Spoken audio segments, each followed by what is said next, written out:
कानपुर के चमनगंज इलाके में एक बिल्डिंग में लगी भीषण आग, बिल्डिंग में फंसे 5 लोगों की मौत। दमकल, पुलिस और एसडीआरएफ की टीम ने चलाया रेस्क्यू ऑपरेशन। रात भर चला रेस्क्यू ऑपरेशन। आग लगने के बाद पूरे इलाके में हड़कंप, आसमान में उठ रहा था धुएं का गुबार। पाकिस्तान की तरफ से 2 नापाक हरकत जारी है। लगातार 11वें दिन एलओसी पर तोड़ा गया सीजफायर। पुंछ, राजौरी और जम्मू में फायरिंग। भारतीय सेना ने दिया मुंहतोड़ जवाब। पाकिस्तान को रक्षा मंत्री राजनाथ सिंह की चेतावनी, कहा देश जैसा चाहता है वैसा ही जवाब देंगे पीएम मोदी। राजनाथ सिंह बोले, रक्षा मंत्री होने के नाते बॉर्डर को सुरक्षित रखना मेरी जिम्मेदारी। देश की तरफ आंख उठाकर देखने वालों को करारा जवाब दिया जाएगा। आज जापान के रक्षा मंत्री से मिलेंगे राजनाथ सिंह, करेंगे द्विपक्षीय बैठक। रक्षा सहयोग को और बढ़ाने के तरीकों पर बातचीत होगी। भारत पाकिस्तान तनाव के बीच फिरोजपुर कैंट एरिया में ब्लैकआउट का रिहर्सल हुआ। रात 9 से 9:30 बजे तक पूरा ब्लैकआउट रहा। मौजूदा युद्ध के खतरों को देखते हुए किया गया ब्लैकआउट। इस दौरान आसपास के सभी चौराहों पर पुलिस बल तैनात रहा। पाकिस्तानी साजिश को नाकाम करने के लिए सेना अलर्ट है। गुलमर्ग में भारी बर्फबारी के बीच जवान कर रहे हैं पेट्रोलिंग। पाकिस्तान के खिलाफ भारत का एक और कड़ा फैसला। बगलिहार बांध से चिनाब नदी का पानी रोका गया। किशनगंगा डैम से झेलम का पानी रोकने की भी तैयारी है। सूत्रों के हवाले से खबर। रविवार को पीएम मोदी से मिले वायुसेना प्रमुख air chief marshal AP Singh. एक दिन पहले नौसेना चीफ के साथ भी हुई थी मुलाकात। पहलगाम आतंकी हमले की जांच जारी है। अनंतनाग एएसपी ऑफिस में पहलगाम के टूरिस्ट गाइड से पूछताछ। कश्मीर के आईजीपी ने सुरक्षा व्यवस्था को लेकर समीक्षा बैठक की। आर्मी, सीएपीएफ के अधिकारियों के साथ बैठक हुई। पहलगाम के बैसरन घाटी में आतंकी हमले से जुड़ा एक वीडियो आया सामने। बाजार में लोग भागते हुए नजर आ रहे हैं। पाकिस्तान ने आज नेशनल असेंबली का सत्र बुलाया है। पाकिस्तान और भारत के बीच मौजूदा हालात पर चर्चा होगी। इमरान खान की पार्टी पीटीआई ने सरकारी ब्रीफिंग में हिस्सा लेने से किया इनकार। कहा, हम आतंकवाद की कड़ी निंदा करते हैं। यूपी कांग्रेस चीफ अजय राय ने सरकार पर कसा तंज। टॉय राफेल में नींबू मिर्ची लटकाई। पूछा, आतंकियों को मुंहतोड़ जवाब कब देगी सरकार। अजय राय ने कहा, आतंकी हमले में लोग मारे जा रहे हैं और सरकार राफेल विमान में नींबू मिर्ची टांग कर रखी है। अजय राय पर बीजेपी का पलटवार। प्रदीप भंडारी बोले, कांग्रेस के नेता सेना का अपमान कर रहे हैं और पाकिस्तान के प्रोपेगेंडा को आगे बढ़ा रहे हैं। अजय राय के बयान पर बीजेपी सांसद मनोज तिवारी का हमला। कहा, कांग्रेस हमेशा से ही सेना और सेना की शक्ति का अपमान करती रही है। बीजेपी सांसद कमलजीत सहरावत ने कहा, अजय राय ने सशस्त्र बलों की वीरता पर और पीएम मोदी के समर्पण पर सवाल उठाया है। बिहार के पूर्वी चंपारण में बोले एआईएमआईएम के चीफ असदुद्दीन ओवैसी, पाकिस्तान को समझाने का वक्त खत्म हो गया है, वक्त अब जवाब देने का है। असदुद्दीन ओवैसी का सवाल, केंद्र सरकार बताए पाकिस्तान पर कब और क्या कार्रवाई होने जा रही है। मुसलमानों और कश्मीरियों पर दिए हिमांशी नरवाल के बयान पर ओवैसी ने किया जिक्र। कहा, आतंक को खत्म करने के लिए एकजुट होने की जरूरत है। बंगाल बीजेपी चीफ सुकांत मजूमदार की मांग, बंगाल समेत पूरे देश से पाकिस्तानियों को भगाया जाए। शोक सभा में अपने भाई को याद कर भावुक हुई सृष्टि नरवाल। कहा, जिस भाई ने मुझे पटाखों के शोर से बचा कर रखा, उसके अंतिम सलामी की गूंज भी आज मेरे कानों में गूंजती है। पहलगाम हमले में मारे गए नेवी लेफ्टिनेंट विनय नरवाल को दी गई श्रद्धांजलि। डॉक्टर मंगल सेन ऑडिटोरियम में आयोजित प्रोग्राम में सीएम सैनी की पत्नी भी शामिल हुई। सृष्टि नरवाल बोली, बचपन में देशभक्ति फिल्में देखकर कहता था, तेरा भाई भी तिरंगे में लिपटा आएगा। मैं उसे बहुत डांटती थी। नौकरी से बर्खास्त होने वाले सीआरपीएफ जवान मुनीर अहमद बोले, मैंने शादी से पहले और शादी के बाद अपने विभाग को जानकारी दी थी। मेरे पास प्रूफ है।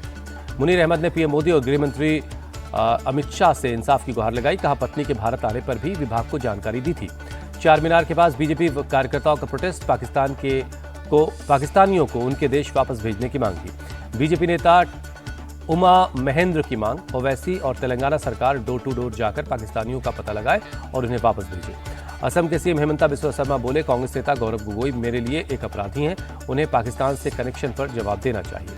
अमृतसर पुलिस ने 2 लोगों को जासूसी के आरोप में गिरफ्तार किया है। सेना से जुड़ी संवेदनशील जानकारी और तस्वीरें लीक कर रहे थे। शुरुआती जांच के मुताबिक आरोपी पाकिस्तानी खुफिया एजेंसी के संपर्क में थे। ऑफिशियल सीक्रेट एक्ट में केस दर्ज कर आगे की जांच कर रही है पुलिस।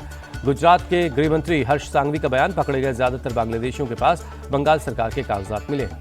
आज 2 दिन के मुर्शिदाबाद दौरे पर जाएंगी सीएम ममता बनर्जी। हिंसा के बाद पहला दौरा है। बंगाल के गवर्नर ने गृह मंत्री अमित शाह को मुर्शिदाबाद और मालदा हिंसा से जुड़ी रिपोर्ट सौंपी। प्रशासन की नाकामी, टारगेटेड सांप्रदायिक हिंसा का जिक्र किया। गवर्नर की रिपोर्ट में कट्टरपंथ और उग्रवाद को गंभीर खतरा बताया गया। केंद्रीय बलों की तैनाती, जांच आयोग की स्थापना और जरूरत पर अनुच्छेद 356 जैसे संवैधानिक विकल्पों पर विचार करने के लिए कहा गया। पश्चिम बंगाल के नेता प्रतिपक्ष शुभेंदु अधिकारी ने गवर्नर की रिपोर्ट का स्वागत किया। कहा, बंगाल के लोग नतीजा चाहते हैं, ठोस कार्रवाई की मांग की। केंद्रीय मंत्री सुकांत मजूमदार ने कहा, पश्चिम बंगाल में संविधान से खिलवाड़ किया गया, इसीलिए कोई तोड़ इसका अब निकालना जरूरी है। बिहार चुनाव के लिए पटना में महागठबंधन की बैठक हुई। तीसरी मीटिंग में चुनावी रणनीतियों पर बातचीत हुई। टीसी मीटिंग में भी महागठबंधन के सीएम फेस पर नहीं हुआ फैसला। बैठक के बाद बोले आरजेडी सांसद मनोज झा, तेजस्वी के सीएम फेस पर कोई विवाद नहीं है, समय पर ऐलान हो जाएगा। महागठबंधन की बैठक में हुआ फैसला, 20 मई को मजदूरों के हक के लिए पूरे देश भर में इंडिया अलायंस करेगा प्रदर्शन।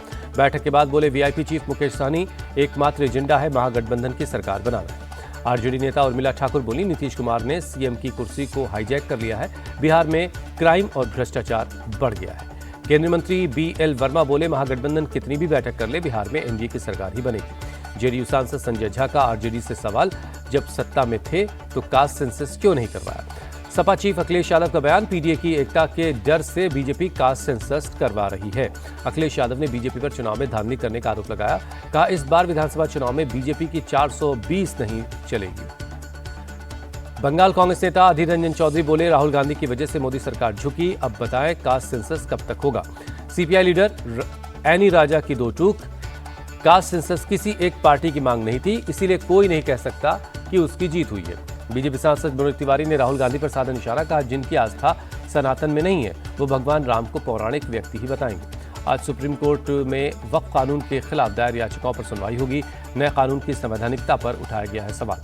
एआईएमपीएलबी ने सेव वक्फ सेव संविधान नाम से देशव्यापी कैंपेन की शुरुआत की है। वक्फ लॉ में संशोधन को सेकुलरिज्म पर सीधा हमला बताया। बीजेपी सांसद निशिकांत दुबे के खिलाफ अवमानना के मामले में आज सुप्रीम कोर्ट सुनवाई करेगा। दुबे के बयान के खिलाफ याचिका दायर की गई है। डीयू के नॉर्थ कैंपस में 1008 संस्कृत संभाषण शिविरों का सामूहिक समापन समारोह हुआ। गृहमंत्री अमित शाह बोले, संस्कृत के विकास के लिए सरकार प्रतिबद्ध है। प्रोग्राम में बोली दिल्ली की सीएम रेखा गुप्ता, हमारे वेद उपनिषद संस्कृत में लिखे गए हैं और हम धीरे धीरे संस्कृत को ही भूल गए। दिल्ली बीजेपी के विधायक दल की बैठक हुई, सीएम रेखा गुप्ता शामिल हुई। मंत्री आशीष सूद बोले, विधानसभा सत्र की तैयारियों पर बातचीत हुई।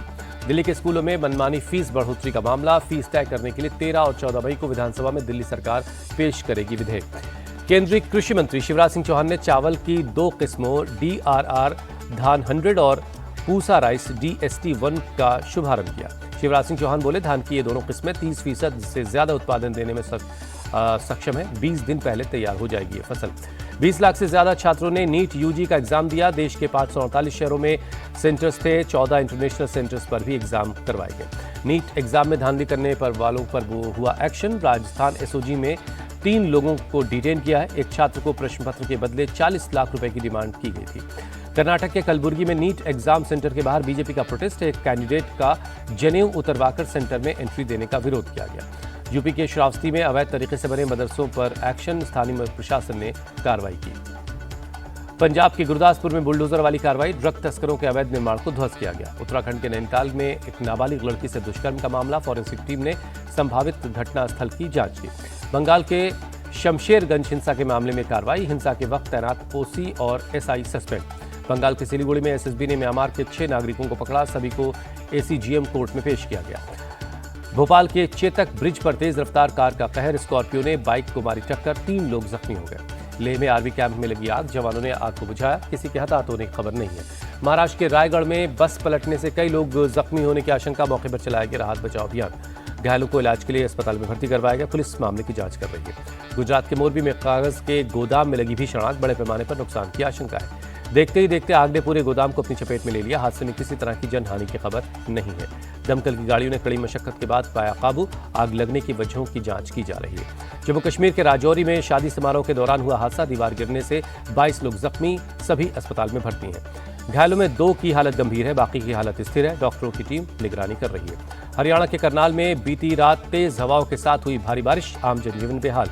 बारिश की वजह से कई इलाकों में जलभराव, तापमान में दर्ज की गई गिरावट। शिमला में कल तेज बारिश के साथ ओले गिरे, तापमान में गिरावट आ गई है। सड़क पर बिछी बर्फ की चादर, बारिश की वजह से जनजीवन अस्त व्यस्त हो गया। जम्मू कश्मीर के अनंतनाग में बदला मौसम का मिजाज, कई जगहों पर झमाझम बारिश हुई है। महाबलेश्वर के बेन्ना झील पर लेजर और ड्रोन शो का आयोजन हुआ, पर्यटन विभाग की तरफ से हुआ यह कार्यक्रम। आसमान में ड्रोन के जरिए बनाई गई एक से बढ़कर एक खूबसूरत कलाकृति, शो देखने वालों का उमड़ा हुजूम। आईपीएल में सनराइजर्स हैदराबाद और दिल्ली कैपिटल्स के बीच टक्कर होगी आज। हैदराबाद में शाम 7:30 बजे शुरू होगा मुकाबला। दिल्ली कैपिटल्स और सनराइजर्स हैदराबाद अब तक 25 मुकाबले खेल चुके हैं।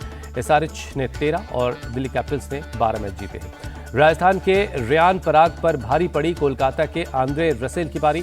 रोमांचक मुकाबले में केकेआर ने राजस्थान रॉयल्स को 1 रन से हरा दिया। कोलकाता ने पहले बल्लेबाजी करते हुए 206 रन बनाए। लक्ष्य का पीछा करने उतरी राजस्थान की टीम 205 रन बना पाई। पंजाब किंग्स ने लखनऊ सुपर जायंट्स को 37 रनों से हराया। पंजाब ने प्लेऑफ में अपना दावा और मजबूत कर लिया है। पंजाब किंग्स ने 237 रनों का टारगेट दिया था। लखनऊ की टीम 7 विकेट खोकर 199 रन ही बना पाई।